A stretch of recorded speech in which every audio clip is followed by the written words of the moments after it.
The symbolism of clay, pots, pitchers, jugs, and the potter.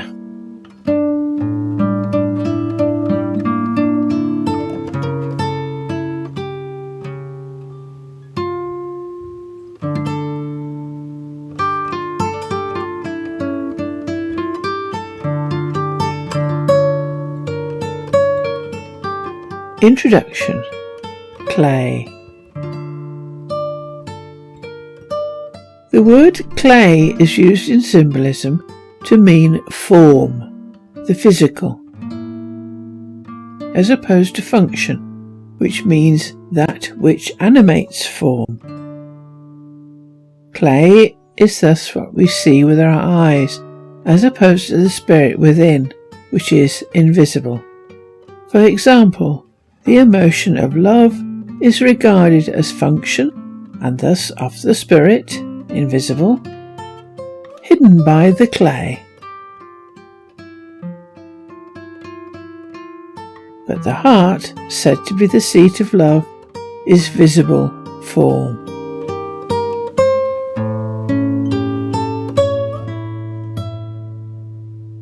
Jugs, pots and pitchers, moulding the clay. Pots, pitchers and jugs are most often used to symbolize the human form. So clay is the raw material, pots, jugs and pitchers the outcome. And in the process, the potter moulds them.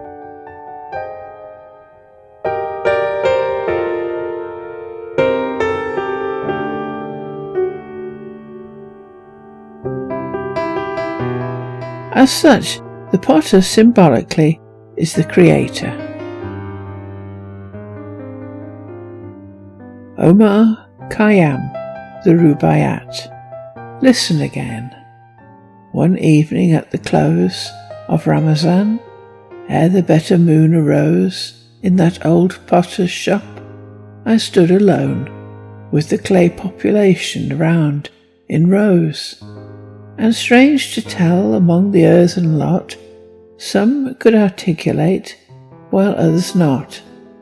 And suddenly one more impatient cried, "Who is the potter, pray? And who the pot?" Another said, "Why, ne'er a peevish boy would break the bowl from which he drank in joy. Shall he that made the vessel in pure love and fancy in an after rage destroy?" After a momentary silence, spake some vessel of a more ungainly make. They sneer at me for leaning all awry. What? Did the hand then of the potter shake? Why, said another, some there are who tell of one who threatens he will toss to hell the luckless pots he marred in making. Pish, he's a good fellow, and 'twill all be well.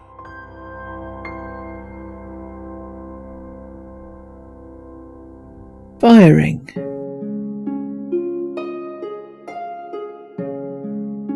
Although fire is used symbolically in many contexts, in this context, pots, jugs and pitchers, it is the fire of love.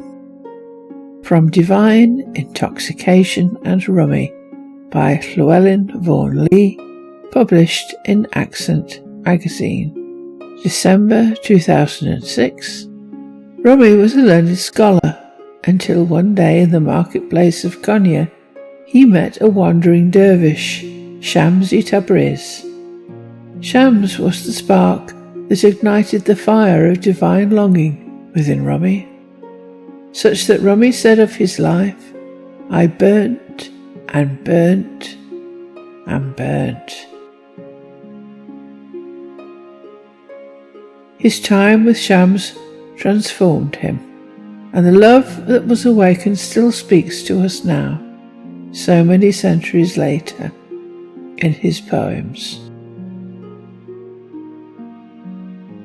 Beneath all the words is the cry of the heart, the primal cry of the soul separate from God, the reed torn from the reed bed, whose lament has caused man and woman to moan. This is the great mystery of love, the way in which our heart is awakened to its divine nature.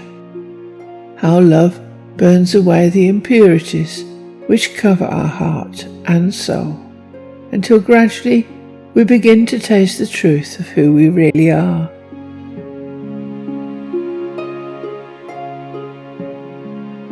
Not a separate self, a dysfunctional ego, but part of a whirling cosmic dance. It is easy to speak of divine love, to read poems about its ecstatic nature, to dream of being taken in rapture by a divine lover. But to live this passion is different. It is heartbreak and devastation, despair and burning.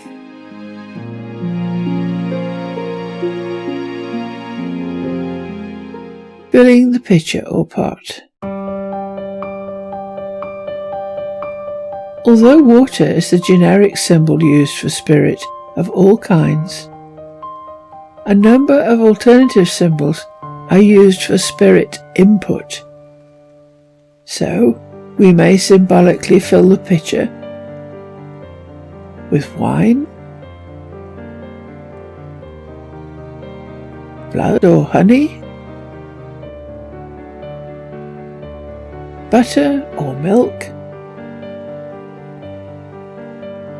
oil or liquid gold, nectar or ambrosia, and all are symbolically spirit input.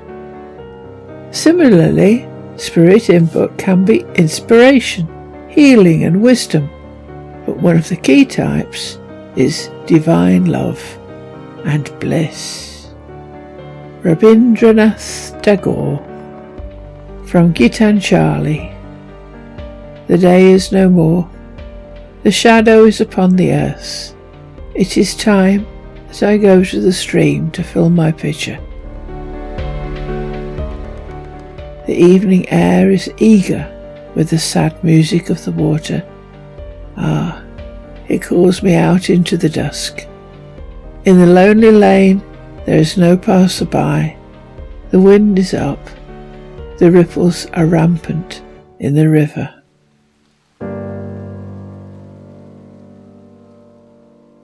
Toby jugs and divine intoxication. A Toby jug is a ceramic pitcher modelled in the form of a human being. The original Tobys date back in the UK to the early 1700s. The first Tobys were made in the form of a seated, jovial, tubby man wearing a tricorn hat, puffing on a pipe and holding a mug of ale. A sort of old King Cole with a pipe and bowl, chasing the tail of the dragon.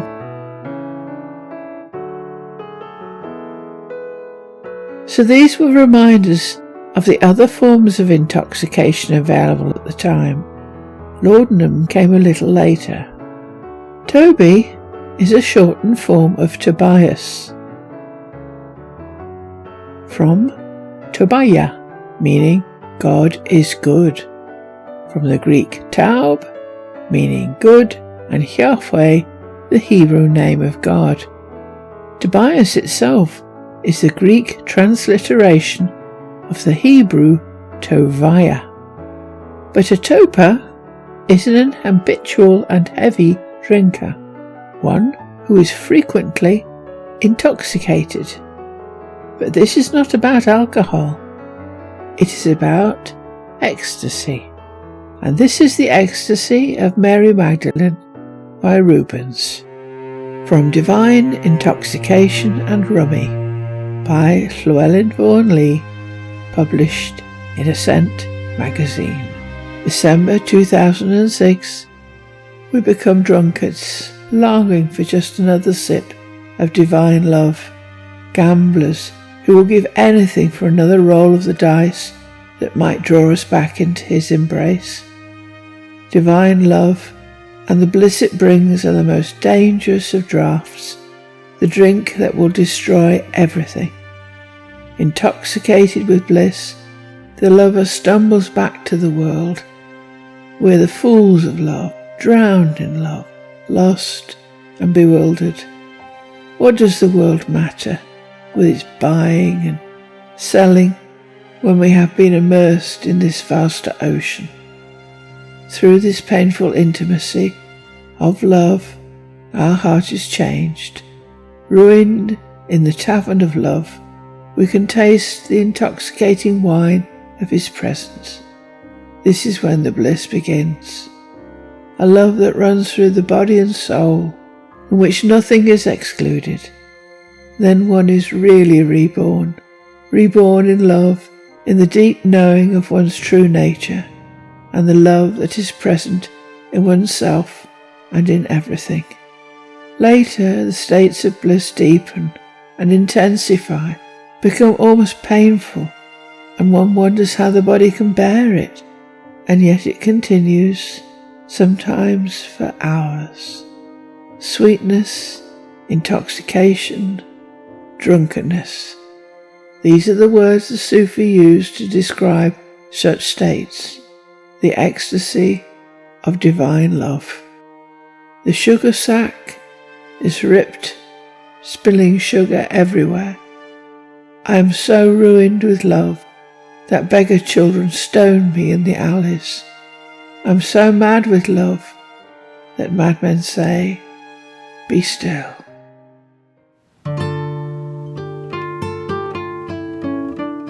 On rummy, drinking, and divine intoxication. This divine intoxication is a feature of the last stages of the spiritual path. From Divine Intoxication and Rummy by Llewellyn Vaughan Lee, published in Ascent magazine, December 2006. What is this bliss? This sweet intoxication known to lovers of God? What is this bewildering state of the heart in which the mind is dissolved and the soul is awakened? Rumi, the 13th century Sufi teacher and one of the world's greatest poets of mystical love, knew of these mysteries of the heart. His verses tell the stories of the soul's love affair with God, whom the Sufis call the Beloved, the love affair that leads from the pain and anguish of longing until we are reunited with our divine nature. This is the great mystical journey that draws us from ourself back to our Beloved, until the Beloved has permeated every cell of my body, of myself. There remains only a name. Everything else is Him.